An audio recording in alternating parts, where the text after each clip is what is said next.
Hi friends and welcome back, and as you might have heard, we're pregnant. Yep. But there is a long story to how that happened. Well, I don't even know how we got pregnant, but Well, more so a case of this is the story of how we found out yeah. we were pregnant. And then also just kind of some of the stuff that happened immediately after finding out. Yeah. So let's go back in time about a month and a half or so to July 6th. Our friend Chris got married to his husband June, and we attended the wedding. And this was before either of us knew that, don't text me if you know me, people. But our friend Chris got married to his husband June, and it was really fun. And while we were there, I had a glass of champagne. Now, I did not drink very often, hardly ever. So when I was drinking it, I was like, wow, this seems to be hitting my head kind of really fast. Because I literally had less than half. It's a flute too, so it's like one of those like skinny, you know. Really? Yeah, super small. And there's like no alcohol in champagne. Anyways, it hit my head really hard, and I was like, what the heck? And then the next day on July 7th, by we, I mean I, took a pregnancy test while he was on his way to work. It was still really dark out, and he got a frantic phone call from me telling him that I took a pregnancy test, the dollar store pregnancy test, and there was a super, super, super faint line on it.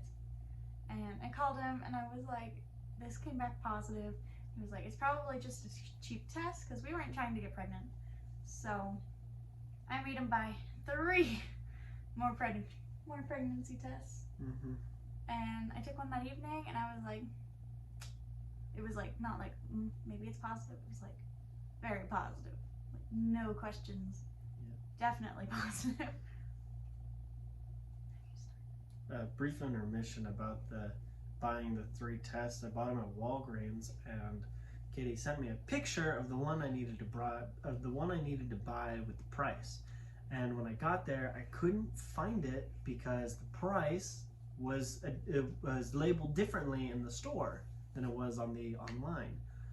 And I sat and I was staring at pregnancy tests for like 10 minutes.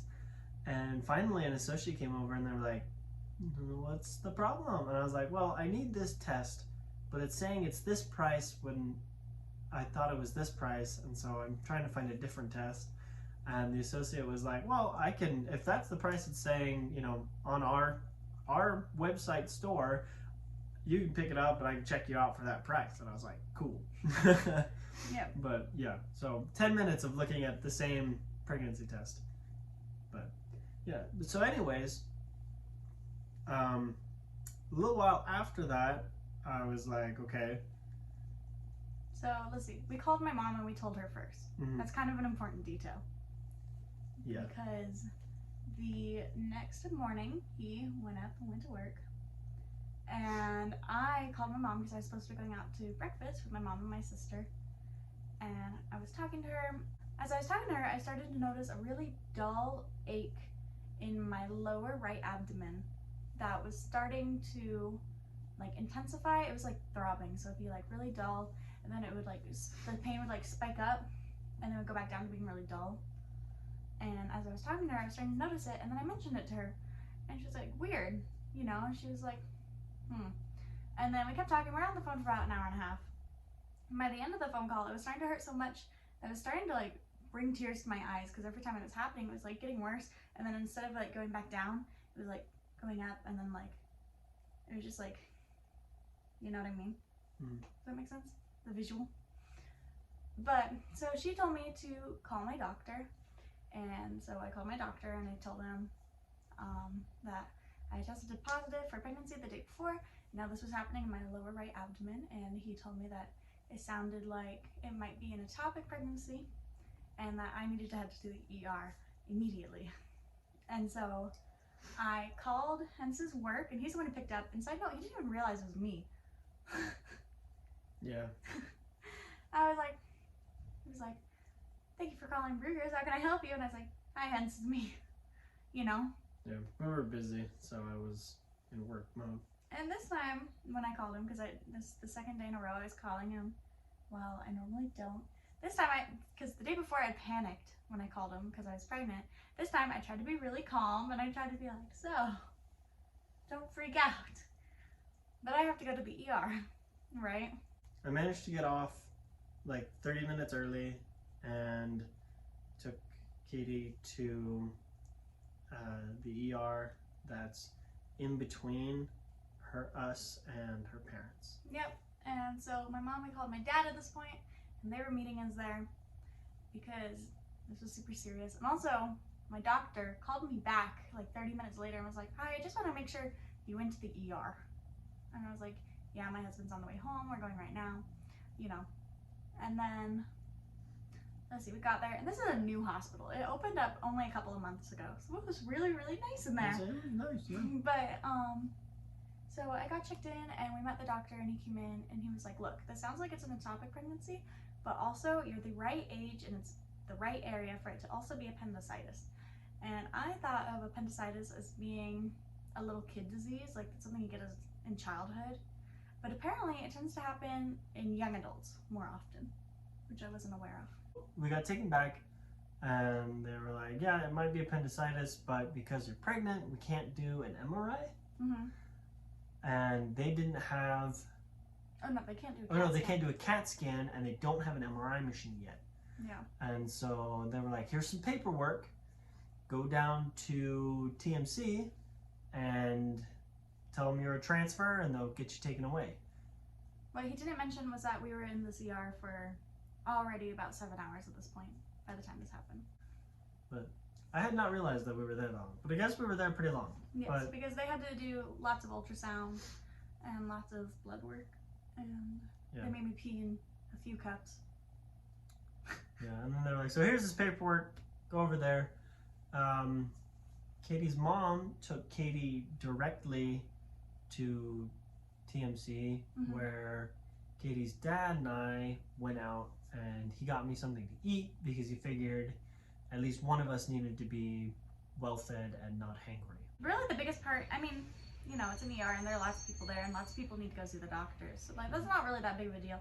The thing was that I felt like a spoiled brat because I was sitting in the ER crying because I wanted a cup of water and they wouldn't give it to me. And I hadn't had any water in like 18 hours. Yeah, I was saying almost 20 hours at that point. Yeah, and then also I hadn't eaten since the day before. Because she hadn't been feeling well. Yeah, so I was super hungry, super tired, and I actually asked them if I could, like, can I go home because I don't want to be here anymore, and this is taking forever, which is not their fault. Again, I'm not saying that's their fault. I'm just saying that I did not want to be there anymore. Mm-hmm. And they were like, it'll just be a couple more minutes. And it was, you know. It was, yeah. It was like It 30 was. minutes I was later. the next they were person like, up. oh, we have a room. I was the next person up. So they were like, well, you're up next. Like, and so part of the reason why I was so hesitant and wanted to go home so bad was because I was overnight in the hospital before for a similar thing. And at that time, when I was a child, they decided nothing was wrong with me. So I thought this was just going to be the same thing. They were going to run a bunch of tests, be like, nothing's wrong with you, you can go home. Yeah. So that was kind of what I was counting on when I wanted to go home. But we got back to the ER, which, side note, this room we were in was the same one I was in as a child for the same thing. Because the children's ER became the adult ER in 2020. So that was kind of a weird flashback for me. But the nurse we had was amazing. She really calmed me down and she was really fun. She was just funny and snuck some illegal ice chips in. but she was nice. I really liked her. Yeah. But then once we were there, we spent overnight in that room. And what we have failed to mention is that I came straight out of work to take Katie to the other urgent care and have not been home at this point. So I am still in my work clothes from the day before, where I am then scheduled to work early in the morning the next day. Then I had to go in for an MRI, and that was pretty fun. The lady who was going in after me was also pregnant. So, but they make you sign a thing that's like, I understand if this affects my child somehow, I can't sue you. Mm-hmm. And I was like, yeah, it makes sense, but it's just a big magnet, so, which is why they don't put you through the CAT scan. And then I got taken back, and then at this point I got taken, I think I went in for the MRI at exactly midnight, like, because there was a clock right there, and I remember signing the time. And then it took them until about 6 a.m. to get the results back. Yeah. Because, okay, first of all, something is wrong with the MRI machine, so they stuck me in it, and then they had to pull me back out and recalibrate it before putting me back in. And so it just seemed like they were just kind of having some problems with the machinery that night while we were there. Technical difficulties. Yeah. And the nurse, she came in, and she was like, look, neither the ER doctor or I think that you have appendicitis. We can't let you go until we get the results back. Which I guess makes sense, you know? Yeah. And she was like, once we get the results back, you should be able to go. And I was like, wonderful. Yeah. But then she came back like literally 5 minutes later, and she's like, so you have appendicitis. And I was like, what? And he was like, what? And she was like, I know, because I wasn't really showing any symptoms. My stomach had stopped hurting. I was able to jump. I guess it's something, if you have appendicitis, you can't jump up and down. Like, you can't put any pressure on your abdomen. So me being able to jump up and down, they were like, yeah, you don't have appendicitis. Except then she read us the paperwork to us, and it said, suspected appendix came back for possible appendicitis, recommend a CAT scan to confirm. And she was like, but we can't do a CAT scan because you're pregnant. And then they're like, so we're just gonna put you in for surgery. And then I got wheeled off to a really nice part of the hospital I've never been to before, because like the ER is kind of run down, but then you get like taken somewhere else in the hospital. It's really nice. And they sent me up for a surgery. And then about, it took 2 hours for them to come and get her to move her into the surgery, and then it took maybe an hour at best for them to take her to go do the surgery. And then the surgery was maybe an hour long, and the longest part was waiting for her to be conscious and recovered enough to move and like get dressed and things. Yeah, but going into the surgery, the surgeon like came in and he sat down and he was like, look, you gotta understand that with this surgery we have a 50-50 chance of losing your baby because of the anesthetic you're going under, and also just because of where the surgery is compared to your uterus. And I was like, okay. But he was also like, but if we don't do it, then you have a 90% chance of losing the baby if your appendix bursts, and you will also die. Yeah. Or you'll probably die. A 90% chance to lose the baby and Katie. So we took the 50-50, and so we got all squared away. I had to sign a bunch of paperwork that was like, if I lose the baby because of the surgery, I can't sue them, Yeah. because they went through all the risks with me. And then I got wheeled back to the operating room, and I kind of remember it was like really cold in there. And they were like, can you get from your bed to this operating table? I was like, yeah, no problem. And then they freaked out because I was able to just like climb from mine to there. And they were like, wait. They're like, oh, you feel fine, don't you? And I was like, oh yeah, I feel fine. But I think the way he phrased it, they said, oh, you seem to be doing well for somebody who's about to get their appendix out. Yeah, or something like that. But, and then they're like, all right, we're flipping the switch now, which is like what they told me they're going to. I was like, okay. And then I remember like coughing a little bit, and then I woke up in the surgery recovery room, and I was waking up from surgery so weird. First of all, this is the first major surgery I've ever had, and so it didn't occur to me that surgeries hurt. Like, it didn't occur to me it would hurt afterwards. So waking up, it's kind of crazy because you're very dazed and you don't feel anything, and then as you start to open your eyes, you start to feel pain, and then it's only like pain. And they had cut me right above my belly button on my left side, and down right above my pubic bone, like down at the bottom. And which, first of all, me being half asleep and not looking at my stomach, I kept trying to move the ice pack from the left side to the right side because your appendix is on your right side. And so in my mind, I was like, but they took my appendix out. So I kept trying to like move the ice pack to the right side, and the nurse kept coming over and moving it back to the left side. And I was super tired. Also, she was retiring that day. It was her last shift. And so I don't think she really cared that much. Like, she just seemed kind of done. But every time I saw her, I gave her a really sleepy, like, half drunk sounding like congratulations every time I saw her. So like I probably wished her congratulations about 30 times. And she kept going, thank you, you know. But then Hens came back with my clothing because I was in a gown. And then he went to go get the car, which my mom had parked, and he wasn't with me when we parked the car, so we had no idea where the car was. So we had to call my mom and ask her where the car was. I managed to find the truck because it has little decals, or what, like linings. Yeah, they're just like they stick up, and so I was Yeah. like, I see it. Yeah, because of the heat here. Yeah. But then I got to go home, and I vaguely remember. I don't remember getting from the recovery room to the car, but I do remember being at the car and standing up out of the wheelchair by myself and walking to the car by myself. And I think both Hens and the nurse were like, Yeah, she we got up to the truck. I opened the door, and I heard, do you need a hand? And she went, nope. Stood up, walked in. We were like, all like walking behind her, like, okay. We kind of like looked at each other and we're like, well, that's that. And then I don't really remember the car ride home. I was in a lot of pain. I was told don't go up any stairs, but unfortunately we have to get upstairs to the apartment and then up the spiral staircase to get to the bed. And so by the time I got in bed, I took my sweatpants off and there was blood all over the inside, which again, yeah, I don't know why, but it didn't occur to me that when you have a surgery, it hurts and you bleed. Like, it didn't occur to me.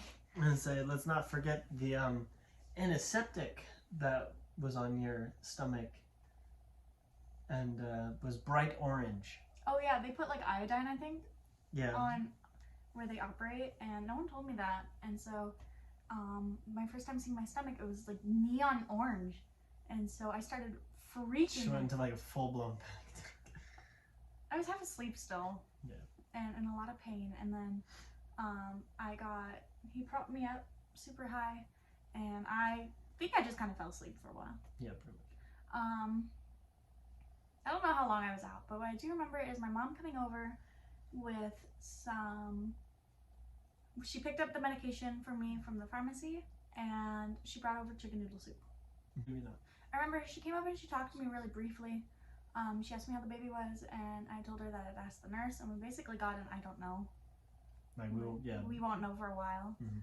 And she was like, okay, well, what's important right now is you know. And it was really nice to have my mom come over. And then she went home, and then a couple of hours later, your family came over. Mm-hmm. His parents came over with his siblings. And now the thing is that we had informed his parents what was happening, but we decided not to tell anyone else that I was pregnant at the time. So that means all of our friends who found out we were going in for surgery, we told. The people who knew at this point were my parents, probably, I think Emily, my sister, probably knew at this point because my dad came home early. And growing up, my dad never came home early unless there was an emergency. And so I think my dad coming home early from work really tipped Emily off something was wrong. And so they probably informed her. And then And my parents. and your parents knew. But that was it. Yeah. I think I told Emma, she lives in France though. I told her when I took the first test. But she doesn't count because is she going to tell anyone? You know. So at this point, his mom accidentally mentioned being pregnant. She said when Hens mentioned that it was possibly an ectopic pregnancy, my heart stopped. And Hens was like, no, just her appendix. And then, thankfully, as smart as my siblings are, They didn't pick it up. they're fairly oblivious. Yeah. So they did not pick up the fact that she was pregnant at that time. They just thought, they're like, oh, not pregnant, just her appendix. Yeah. There were a couple of requirements for me to do before like 7 p.m. that night or otherwise we would have had to go back to the ER, right? Because I had to be able to go to the bathroom and I had to be able to keep water down. Yep. Right? And I managed to do both of those. And then that night I had some chicken noodle soup for dinner. I think. We had chicken noodle soup together. And we watched a movie. And then I went to sleep, and then the next day, Tyler came over and visited me. And so did John. Did John? Mm-hmm. Oh yeah, he brought me pudding. Yep. And then that was like that for a while. It took a long time to recover. It hurt a lot. I couldn't really get out of bed without his help. The doctors made it so that I had to get up out of bed every 30 minutes. And I also had to cough every 30 minutes, which they're psychotic if they think you can do that, because all the cuts in your abdomen hurt a ton. Mm-hmm. And so the fact that they make you cough, and then deep breathing instead. So fast forward about 4 weeks. I've mostly recovered at this point. I have scars now. I can breathe and cough and everything's fine. So I have to go to a checkup at the OBGYN because we don't know if the baby's okay still. Mm-hmm. And basically when we get there, they were like, well, we can't do an ultrasound today, but we can do it next week. And so it was basically a checkup. They got me all in the system, and then I came back a week later, so 5 weeks. At this point, I'm about 9 weeks along, and they put the ultrasound thing on, and this was like the moment of truth as to whether or not baby had a heartbeat. Mm-hmm. And sure enough, baby did. It was at 183, and it looks really cute, kind of like a little melted gummy bear. Like a melted gummy bear. And baby's measuring on time. I think 183 for a fetus is a little, well, at the time an embryo, now a fetus, is a little bit higher than normal. Mm-hmm. But I don't think it's anything bad. I think it's due to the fact that Katie is in a lot of pain fairly regularly, because the other thing they told us at this checkup is that the scar tissue where they made all the incisions and on the inside is going to hurt as she develops the pregnancy baby, or the pregnancy belly. Yeah. That because scar tissue's thicker, it's just gonna hurt. Because at my checkup, I was like, hey, I went in for appendicitis, and sure enough, that pain is back. So what happened, But, oh, your belly's just growing. It's gonna happen. That's the story of how we're pregnant. So now our lives are looking a little bit different. We have to move because we do have the spiral staircase, and his mom's worried about me killing myself going down when I can't see my feet, and I'm worried about our child killing themselves when they're learning to walk. So we have to move pretty quick. But I don't know, I'm kind of sad because this is our first apartment, and this is where we started out. But we're looking at houses and whatnot right now. But lots of changes coming. Hopefully lots of baby content, both preparing for pregnancy or preparing for baby, and then when baby's here, we have to figure out what we're going to be doing about that though. And yeah. We'll have to keep everybody posted. Yep. So hopefully lots of fun stuff coming up with lots of baby stuff, because I like baby stuff. That's like 90% of the people I subscribe to all have kids, and now I get to make my own baby content, which is very exciting. Yeah. Because now I get to I have plans. But with that, we're gonna leave it here. Make sure you like and subscribe if you're not already. Follow my Instagram, I'll put it right here. And his Instagram's always in the bio as well, or the description box below, as is mine. And I'll be seeing you in 2 weeks. Doodles. So we were gonna vlog today, but there are people on our roof redoing the roof, so let's see if we can hear them.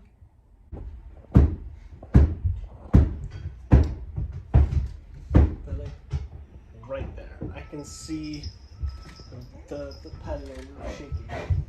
In other news, we will not be vlogging today. Yeah, our cats are going crazy. Poor Kiki and Tombo.